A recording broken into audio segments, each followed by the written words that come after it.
principio el clorato es un compuesto químico, como digamos que básicamente todo lo que existe en la naturaleza, que se presenta en una forma de sal, una sal de consumo si se quiere, y en el que el componente, lo que se llama el clorato, es un ion o es el componente activo de esa sal.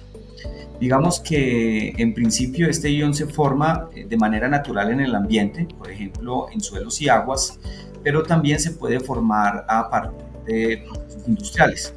Por ejemplo, en la industria la presencia del clorato es mucho más común debido a los procesos de limpieza que se generan, porque se utiliza para procesos de desinfección, para procesos de tratamiento de aguas residuales, y digamos que en ese caso el clorato se forma generalmente como un subproducto, es decir, no es un reactivo, no es un ingrediente de procesamiento para el tratamiento de agua, sino que se forma como un subproducto cuando está en interacción con agua.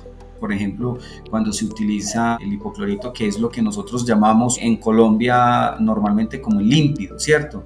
O el desinfectante. Los desinfectantes tienen estos componentes y por asociación con el agua pueden formar estos subproductos.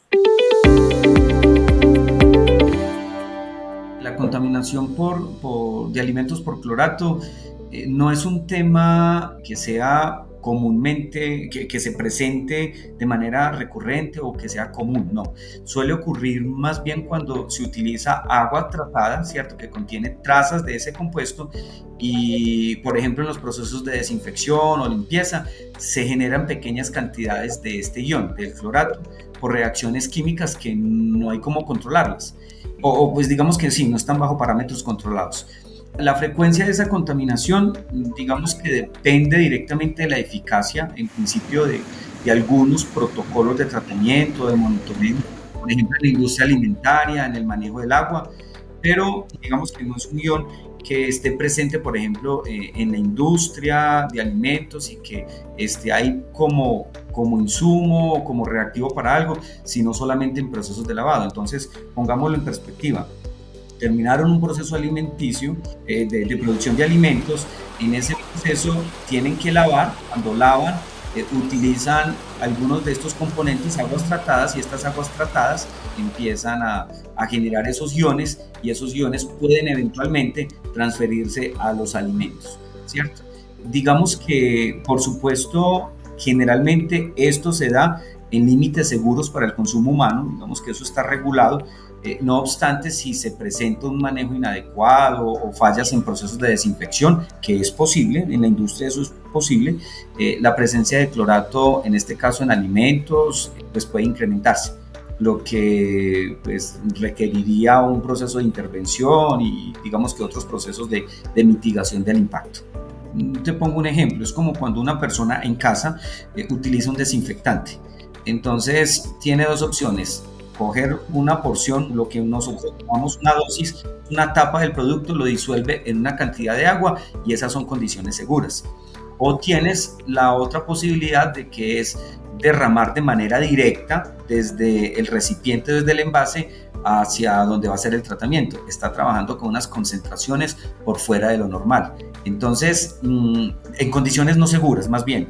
Entonces, en ese caso, el que hizo la dilución trabajó en condiciones seguras, el que no hizo la dilución, el que no le adicionó agua, sino que lo echó de manera directa, pues cumple el mismo propósito, pero está poniendo en riesgo su seguridad.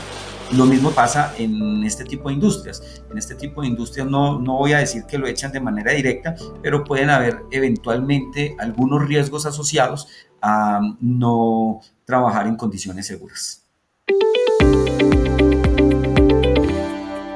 La ingestión de clorato, digamos que especialmente en esas cantidades que son superiores a las recomendadas, digamos que los productos químicos en industria alimentaria pues están regulados y hay unas cantidades probables. Cuando se trabaja con concentraciones superiores, pues genera efectos tóxicos en el organismo.